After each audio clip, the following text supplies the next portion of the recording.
I'm kind of curious why I'm here today. I was pretty sure I served my sentence out. And you never showed up for the sentence. You never got sentenced. I told you in the courtroom what the day was to be here. I physically did not have a sheet that said I needed to return to the court. And I'm supposedly on the FBI list. Who knows why, but... I'm not very happy with you. You blew off your sentencing date. You never called your lawyer. And I'm going to decide at that time whether to let you out on Tuesday or give you the balance of 93 days in jail. So you might want to work on your attitude a little bit. All right, guys. Today we've got a rude driver and a so-called sovereign citizen going up against a tough judge. This woman skipped her sentencing and now she's finally in custody. The big question is, will she admit what she did wrong or just make things worse for herself? Let's watch as the judge completely shuts her down for being disrespectful and ignoring the court. Bench warrant arraignment in the matter of People versus Amanda Marion Jewell. Is that you? Yes, it is. I'm Judge Middleton. Your attorney. I'm here today. What's that? I'm kind of curious why I'm here today. I was pretty sure I served my sentence out. You never showed up for the sentence. I was pretty sure I was released and I served my entire sentence for the entire in 2022. That might have been in front of Judge Stutzman, but nope, in this case, it was file 212545. You were the judge in the case. All right. Well, in this case, you're charged with illegal entry. Here, correct? Yes. And the matter was set for sentencing. I thought I'd already served my sentence. On August 31st. I thought that's when I got out. 2022.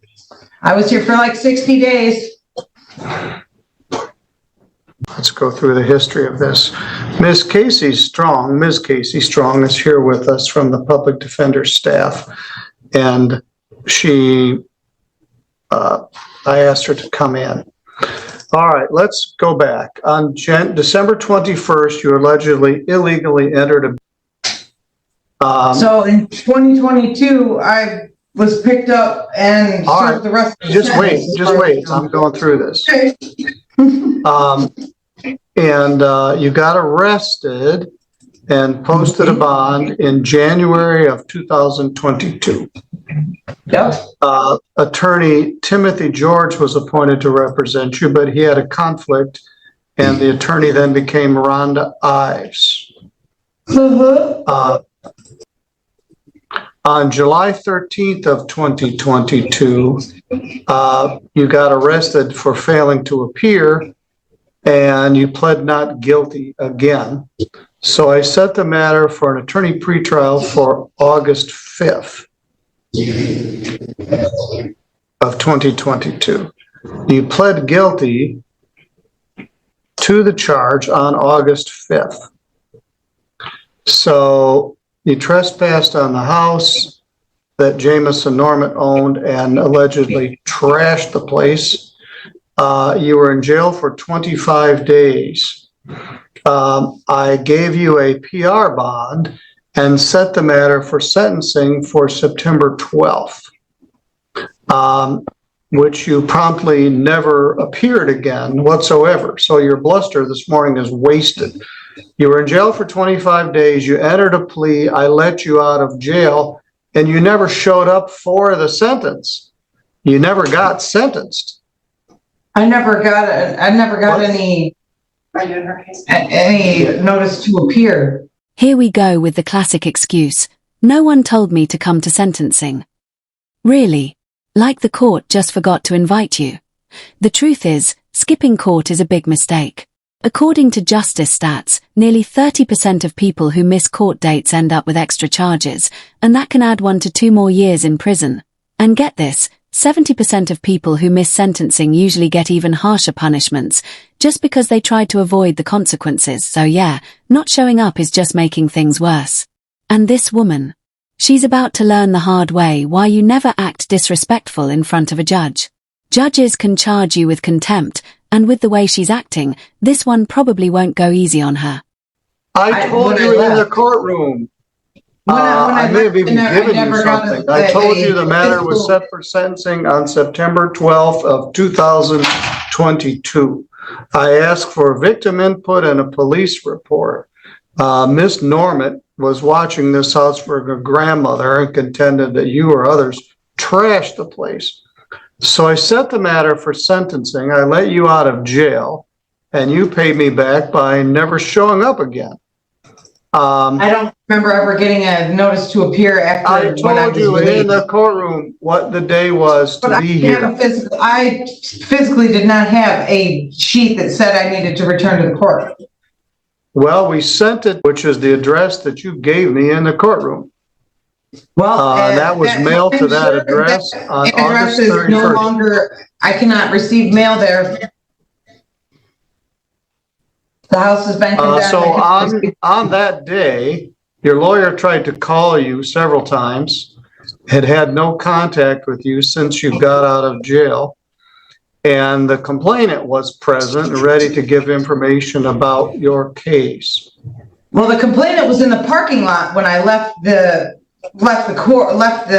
jail that day and threatened my life. All right. Norma is her name? No. Her name is Jameson. The woman that was watching the residence was in the parking lot that day when I left and threatened my life. Okay. So anyway, you never called your lawyer. Your lawyer was unable to reach you, and you never showed up. So how did you get arrested last night? I didn't get arrested last night. I was arrested on Sunday. Where is that? So Sunday would have been February 10th, Super Bowl Sunday. How did you come to get arrested? On my property. Did they arrest you for something else, or did they just find there was this warrant? They arrested me for something else. This popped up when I was going to be let out. All right. What was the charge in Kalamazoo? A false charge of controlled substance, dangerous drugs. And I'm supposedly on the FBI list. Who knows why, but... There's one thing all sovereign citizens seem to have in common. They're totally out of touch with reality. This woman has already been arrested, yet she's still acting like she deserves special treatment. She keeps interrupting Judge Middleton like it's nothing, being rude and disrespectful in court. But here's the thing. Interrupting a judge or being disrespectful during a hearing is called contempt of court, and yes, that's a real charge. Honestly, with how she's acting, she deserves it. Talking over a judge like you're above the law? That's just crazy. And she's about to learn the hard way that this kind of attitude can get you completely wrecked in court. What's even more confusing is that she mentioned she's on the FBI's list. Like, what does that have to do with anything? At this point, she's either totally clueless or actually thinks she can get out of trouble by being rude. Either way, it's not looking good for her. All right. So, is that, and then they were gonna bond you out. They found this warrant in St. Joe County. Yep. And I need to get out of here as fast as possible because I'm trying to get my taxes paid on my house so I can start renovations. Okay. All right, very good. I'll set this matter for sentence, and hopefully we can get Miss Ives here. The first day I have is February 21st. And I have court in Kalamazoo on the 21st. Do I have to stay in jail till this matter goes to court? I would think that since it's a misdemeanor, I wouldn't have to stay in jail. You're mistaken. I'm not very happy with you. You blew off your sentencing date. You never called your lawyer. The complainant came twice. You're trying to bluster me to tell me that you already got sentenced and did a bunch of jail time. I did you a favor by letting you out of jail, and you promptly responded by... I thought I did. My mistake. Okay. I just want to get the matter resolved, and I don't want to miss being able to get my property taken care of before March. And I don't want to miss my other court dates in Kalamazoo. Fair enough. Trying to keep a better schedule. Only can do that if, we can work together. Because this is only a misdemeanor. Not that that makes it any less important.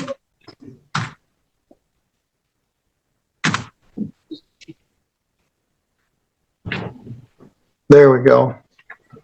Your lawyer is set to be here next Tuesday. Have to be here till February Tuesday? 20. Yes. Really? I also need to give notice to the complaining witness. So I can't give any, because now I have a way to get here. Before I didn't have a way to get here. Yes.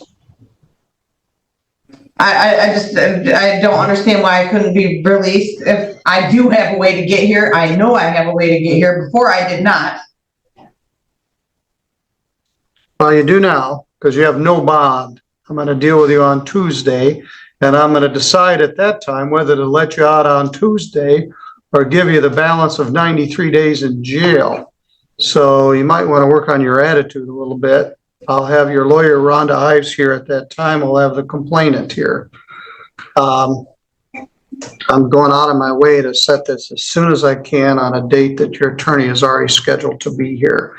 Just because you're strenuous in your statement doesn't mean it's correct. The bottom line is, I let you out of jail. You blew me off. You never showed up. You never called your lawyer. Your lawyer couldn't call you. I told you the date in the courtroom. I mailed the notice to the address that you gave me. You've been AWOL for 2.5 years. So we'll deal with this on Tuesday. No, this is it. I'll see you Tuesday at 9 o'clock. That's if she even shows up next time. Honestly, I've got a feeling she won't. But hey, I could be wrong. I'll try to find the second part of this video, so stay tuned for that. But seriously, this woman is acting totally fake. She's yawning and lying straight to the judge's face like it's no big deal. It's like she doesn't even care or realize how serious this is. I mean, if what she said about being on the FBI's most wanted list is true, then yeah, she's got way bigger problems. We've all seen people try to play the system, but this one is something else. Just full-on denial. Let me know what you guys think. Do you think she'll actually show up next time? Or is this the start of her complete downfall? If you liked this, don't forget to like and subscribe for more videos like this. I post every single day, so keep an eye out. Thanks so much for watching, really appreciate you all. Take care, and I'll see you in the next one.